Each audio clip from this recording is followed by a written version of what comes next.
So, we're in this whole new era of collectible card games. Spearheading it, one could argue it's Pokemon, but I would argue it's Magic the Gathering. It's innovating in a way that Pokemon isn't. Pokemon is doing its tried, tested, and true that has worked for it over time. And then you think to yourself, well, what is Wizards of the Coast capable of?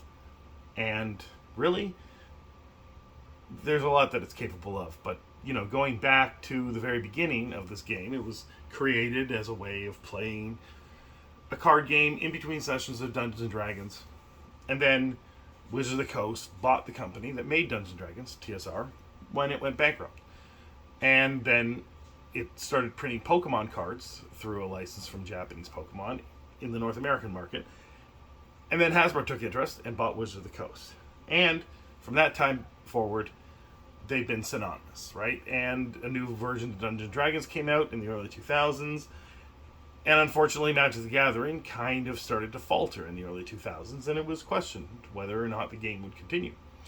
But it did, and it got to the point of the 2010s when you saw a lot of Magic the Gathering YouTubers come up, and some of them are still around, and people talk about Magic the Gathering all the time, and people go to their local game store and play Friday Night Magic, a branded event by Wizards of the Coast that everyone has accepted as the thing you do when you play Magic the Gathering. And a lot of people still play it at their kitchen tables and don't play it in LGS. In fact, that could very well be the vast majority of people. So, the game has evolved quite a bit and grown quite a bit. We're at somewhere around north of 20 million players. I don't know if that's active players. Certainly north of 10 million active players of Magic the Gathering. I think it's safe to say. But it could be upwards of 50 million or more of people who have played Magic the Gathering and who will in the future continue to play Magic the Gathering. Some may step away for a bit, some may come back. It's a small portion that may never come back after having played it for years because they're upset about something. And one of the things that lately people are upset about is the price of collector boxes, which is strange because the collector boxes were designed as the expensive part of Magic the Gathering. Sort of a way of Wizards being able to make the profit that their corporate overlords at Hasbro think they need to make. And then also to have the cheap game pieces that the player cheap game piece army want. So I think it's largely been successful. I think relatively the base versions of cards are cheaper than they've ever been. And then you have these special treatments, whether it's special frames, full art, cold foil, regular foil, surge foil, oil slick, etched foil, it just goes on and on about the different types of special Magic cards you can have. And it was much more Wild West a couple years ago, and they've kind of refined the process. And now the market has taken notice of these boxes, and they are going for quite a bit. We've got 2 sets in pre-release selling for close to $1,000, Spider-Man and Avatar. And also Edge of Eternities came out at, I think it was close to that, or at least it was certainly higher than any other collector booster box had been from at that point that wasn't a Universe Beyond. And of course, what kind of started this price surge was Final Fantasy, but it goes back further to Tarkir, did quite well. Foundation's collector boxes did quite well. Bloomberg collector boxes were sort of the breakthrough product to start putting people in the mindset of wanting to have these things. And up until that point, most of these collector boosters were what they retailed for around like $20-25, and there's 12 in a collector booster box in general. So it's somewhere between $250 and $300 a box. That was affordable for some. It was maybe twice the price of a play box, but now the affordability has gone out the window, and a lot of people are unhappy about this. And I'm not really sure that there's anything to be unhappy about other than the fact that it's harder to get, it's more expensive, but you can still get the game pieces for cheap.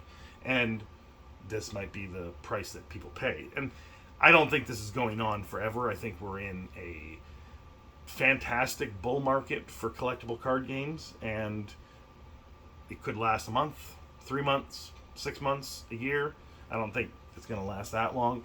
And I think we'll get back to the point where these collector booster boxes are, I don't know, 200 to 300. Probably not as low as 200. Probably, I would say the minimum is probably going to be 300, and maybe some of them will drop down to 250 if they're not, really exciting sets. But they've also innovated the whole game to include not just Universes Beyond, but the mechanics that are inspired by these Universes Beyond, and then also more mechanics that are inspired by their own, what people are calling hat sets. And they have really pushed the envelope on what is possible in Magic the Gathering, and things are exciting and new, and that's why people are excited about it. And then you see the excitement for these new collector booster boxes, and then it goes back 6 months, and you can see people realizing that, the collector booster that started it all, Throne of Eldraine, moved up in value, and all these collector boosters are moving up in value because people have decided they were undervalued, or more to the point, people have decided that they actually kind of want these things, and now they seem more affordable than ever, considering the price of a Final Fantasy booster box, or a Spider-Man booster box, or an Avatar booster box. And you see all these old sets going back to 2019 through 2020, and then the terrible 2022, well, end of 2021, 2022, and the first half of 2023, and these seem to be overprinted, but now they're kind of disappearing. So it's not that people are changing their prices on the boxes, it's that slowly and surely people are buying this box here, that box there, a couple boxes here, and the lowest sellers have their boxes sold. So then the next people on the list, whether it's on eBay or whether it's on TCG Player, now someone was selling it for $295, and those boxes at $295 are gone. So now the people that are selling it at $300, and then the ones that are selling it at $305, and slowly these things get eaten up. And of course, yeah, there's certainly whales or investors or whoever you want to talk about moving in on these collector booster boxes. But, that's kind of what happens when the market is hot. And will these prices stay the same after there's a cool off, or will they have raised enough that when the cool off comes they'll still be above the price we're seeing now? Difficult to say. But to get back to the point of this, is what is Wizards of the Coast capable of? Well, what is Hasbro capable of? Let me remind you, in, I guess, 1985, or was it certainly, maybe it was 1987, maybe it was 1986, I can't remember. The Transformers movie comes out. And they kill off Optimus Prime and a whole lot of other Autobots. Some Decepticons, I think, as well. Starscream dies, so yes, Decepticons.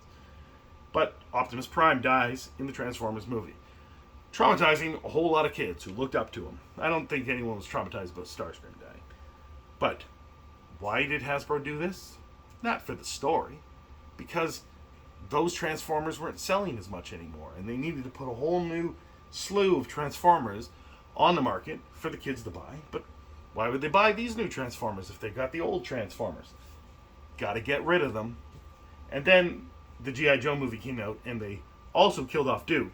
But after the backlash from the Transformers movie, they kind of reversed that in, I guess, what you would call a post-credit scene, or near the end of the movie, they just kind of tacked on a scene of G.I. Joe, of Duke surviving in the G.I. Joe movie. And that is what Hasbro's capable of. So never forget, and always know what Hasbro is capable of. And knowing is half the battle. G.I. Joe!